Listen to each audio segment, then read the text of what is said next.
Hello दोस्तों, मैं हूं पवन कुमार। आज मैं आप लोगों के सामने लेकर आया हूं इलेक्ट्रिक चार्जेज एंड फील्ड्स का 6th लेक्चर। और इसमें हम पढ़ने वाले हैं कूलम्ब्स लॉ और उसके एक्सपेरिमेंट के बारे में। तो होप आप हमारा लेक्चर एंजॉय कर रहे होंगे। तो चलिए शुरू करते हैं, लेट्स एक्सप्लोर। हम लोगों ने पढ़ा था कि जो चार्ज ऑब्जेक्ट है, चार्ज बॉडी है, उनके बीच चाहे तो रिपल्सिव फोर्स लगता है या फिर अट्रैक्टिव फोर्स लगता है। तो इसी का क्वांटिटेटिव स्टेटमेंट जो है वो कूलम के द्वारा दिया गया।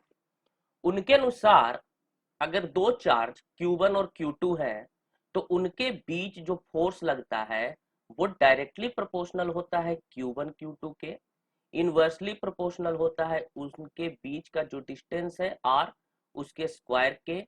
और ये जो फोर्स लगता है इन दोनों चार्जेज को जोड़ने वाली लाइन के ही अलोंग लगता है, मतलब इसी लाइन के ही अलोंग ये फोर्स लगेगा।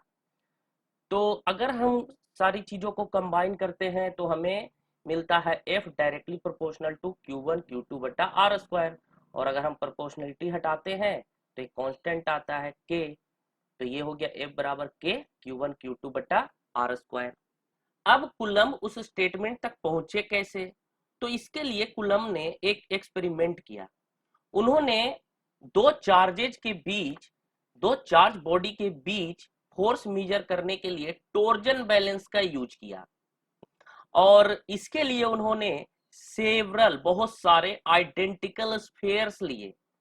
तो ये चीज ध्यान रखने वाली बात है कि आइडेंटिकल स्फीयर्स लिए उन्होंने। तो अब हम सबसे पहले देख लेते हैं कि टॉर्जन बैलेंस क्या होता है। तो टॉर्जन बैलेंस अभी मैंने बताया ये फोर्स मेजर करने के लिए यूज होता है।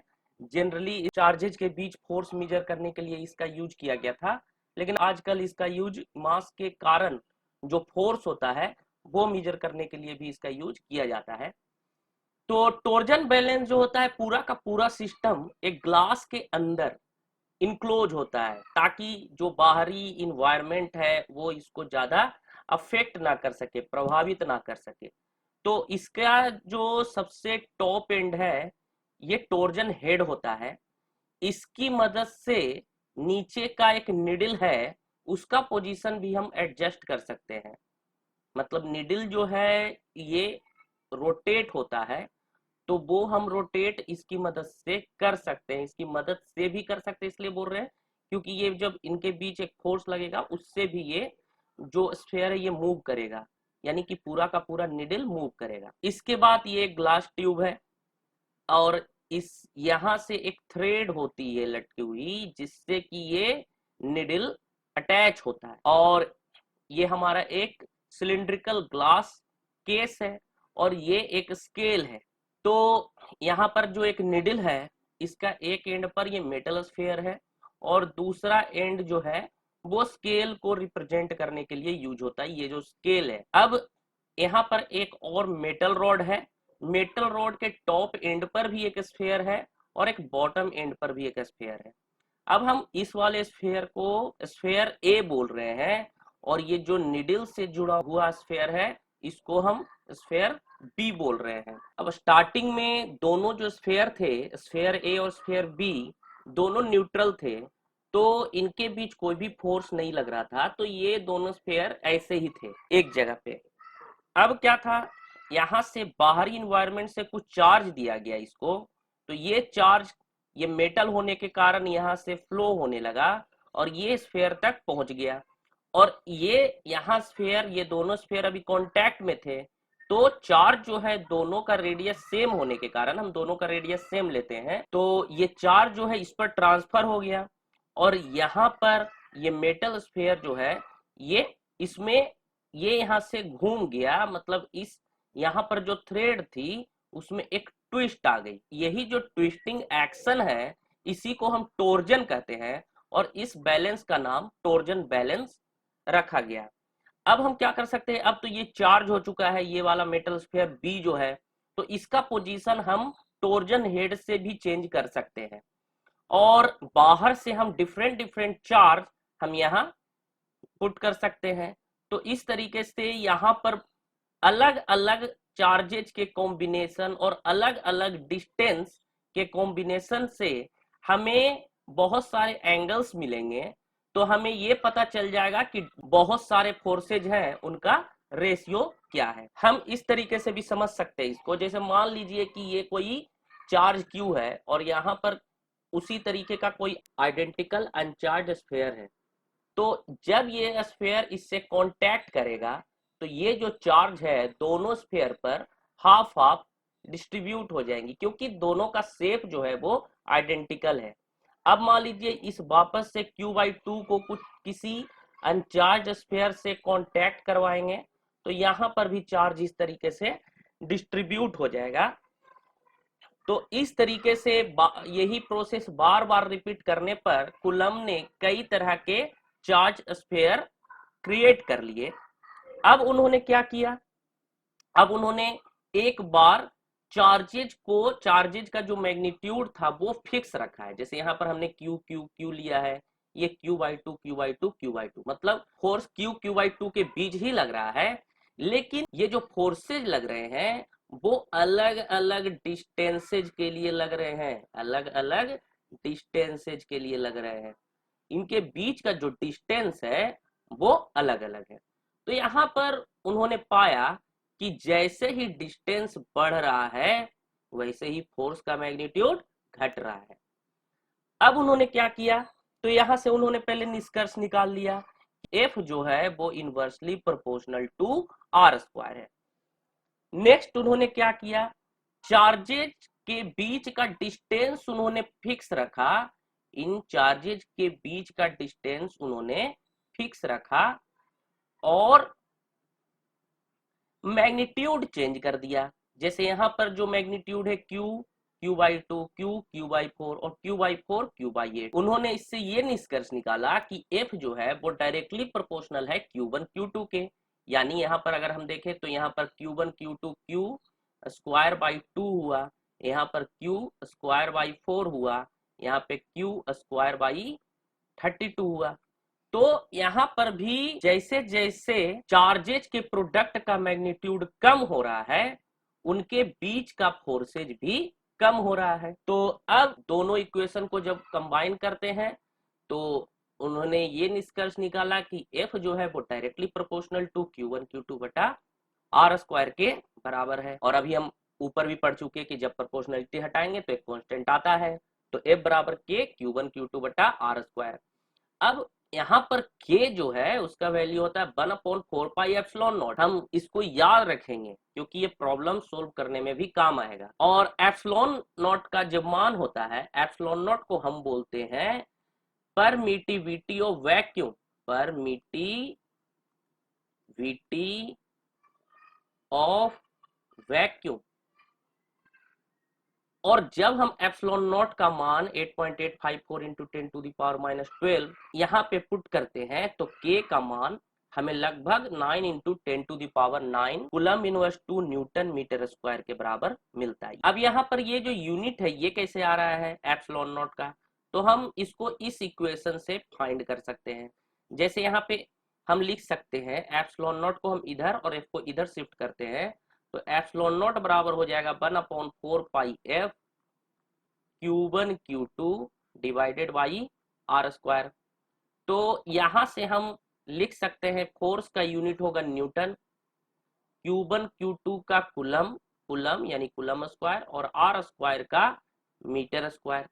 तो ये जो यूनिट हो जाएगा ये हो जाएगा newton inverse coulomb square metre inverse 2, और यही यूनिट ये है। इसी तरीके से हम k का भी यूनिट इस इक्वेशन से फाइंड कर सकते हैं, ये आप करके देख सकते हैं। अब ये जो इक्वेशन था, ये जो फॉर्मूला था, ये वैलिड तब था जब चार्जेज को वैक्यूम में रखते हैं। अब अगर चार्जेज को किसी और मीडियम में रखते हैं तो उसके लिए ये फॉर्मूला चेंज हो जाएगा और ε0 की जगह एक और टर्म आ जाएगा, ε0 के साथ एक और टर्म आ जाएगा εr, और इन दोनों को कंबाइन रूप से हम एप्सिलॉन कहते हैं। अब यहाँ पर εr जो है इसको हम कहते हैं रिलेटिव परमिटिविटी ऑफ मीडियम, जिस मीडियम में चार्ज को रखा गया है, और एप्सिलॉन जो कि εr ε0 है उसको हम कहते हैं परमिटिविटी ऑफ मीडियम।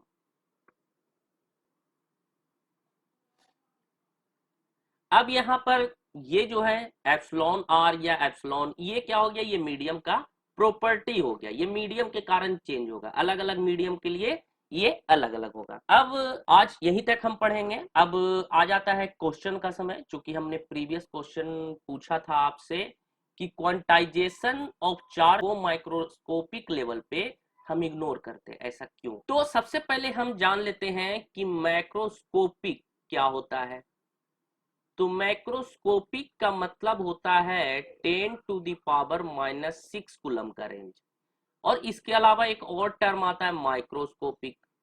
तो माइक्रोस्कोपिक जो हो गया वो एलिमेंट्री चार्ज यानी 10 टू द पावर -19 कूलम का रेंज। तो यहां से साफ पता चल रहा है कि ये जो है value 10 to the power -6 10 to the power -19 से काफी ज्यादा है। अब यहाँ पर एक और टर्म है क्वांटाइजेशन ऑफ चार्ज को हम इग्नोर कर रहे हैं। तो सबसे पहले क्वांटाइजेशन का एक और मतलब है कि ये जो है डिस्क्रीट मैनर में होगा, मतलब अलग अलग हमें पता चलेगा। और इग्नोर करना का मतलब हुआ कि वो जो है अलग अलग हमें पता नहीं चलेगा, मतलब लगेगा कि ये लगातार है, कंटिन्यूअस है। अब हम एक स्केल लेते हैं, ई का स्केल, एलिमेंट्री चार्ज का स्केल। अब मान लेते हैं किसी बॉडी पे 1 ई का चार्ज है, तो हम उसको यहां से दिखा सकते हैं 1। अब मान लीजिए इस बॉडी पे हम 1 ई का चार्ज और ऐड कर देते हैं, तो इस पर टोटल 2 ई का चार्ज होगा, जो इससे कुछ डिस्टेंस पर होगा। अब अगर इस पर 1 ई का चार्ज और ऐड कर दे तो उसको कुछ हम यहां दिखा सकते हैं, यहां से जितना डिस्टेंस होगा ये 3 ई का। तो यहां पर क्वांटाइजेशन हमें दिख रहा है, मतलब क्वांटाइजेशन का इंपॉर्टेंस है। और अब अगर मान लीजिए हम एक दूसरा स्केल लेते हैं, दूसरा स्केल जो है वो 10 टू द पावर -6 यानी मैक्रोस्कोपिक चार्ज का स्केल है। तो यहाँ पे अगर मान लीजिए किसी बॉडी पर 1 माइक्रोकूलम का चार्ज है, तो हम उसको यहाँ दिखाएंगे। अब अगर हम इस पर 1 ई का चार्ज ऐड करते हैं तो वो चार्ज जरूर कुछ यहीं पे इसी के आसपास होगा, और फिर अगर 1 ई ऐड करेंगे तो फिर ये चार्ज यहीं आएगा। इस तरीके से मान लीजिए यहाँ पर 2 माइक्रोकूलम का चार्ज है, तो इन दोनों के बीच कई सारे 1 ई के चार्ज ऐड होते जाएंगे। तो यहाँ पर हम देख सकते हैं कि यहाँ पर जो चार्जेज हैं, यहाँ पर 1 ई अगर हम ऐड करें या 1 ई हटा दें तो यहाँ पर तब भी ये ऐसा लग रहा है कि ये कंटिन्यूअस चार्जेज है, मतलब यहाँ पर क्वांटाइजेशन का इंपॉर्टेंस नहीं लग रहा है। तो ऐसा इसलिए हो रहा है क्योंकि 1 माइक्रोकूलम का जो चार्ज है वो एलिमेंट्री चार्ज से बहुत ही ज्यादा है। अब आज का सवाल है कि मान लीजिए हमारे पास 3 स्फीयर है, ए बी और सी। अब ए और बी पर मान लीजिए 10 माइक्रोकूलम और 15 माइक्रोकूलम का चार्ज है, जबकि सी न्यूट्रल है। अब सी को हम पहले ए से और फिर बी से टच करवाते हैं, कांटेक्ट करवाते हैं, और फिर दोनों यानी ए और बी चार्ज को 10 सेंटीमीटर की दूरी पर रखते हैं। तो उनके बीच कितना फोर्स लगेगा, हमें मैग्नीट्यूड बताना है। इस सवाल का जवाब कमेंट सेक्शन में जरूर दें। अगर आपको हमारा लेक्चर पसंद आया हो तो प्लीज इसको लाइक करें, कमेंट करें, शेयर करें। हमारे आगे की वीडियो को देखने के लिए प्लीज हमारे YouTube चैनल को सब्सक्राइब करें और बेल आइकन को दबाना ना भूलें। आज का लेक्चर देखने के लिए आप लोगों का बहुत बहुत धन्यवाद।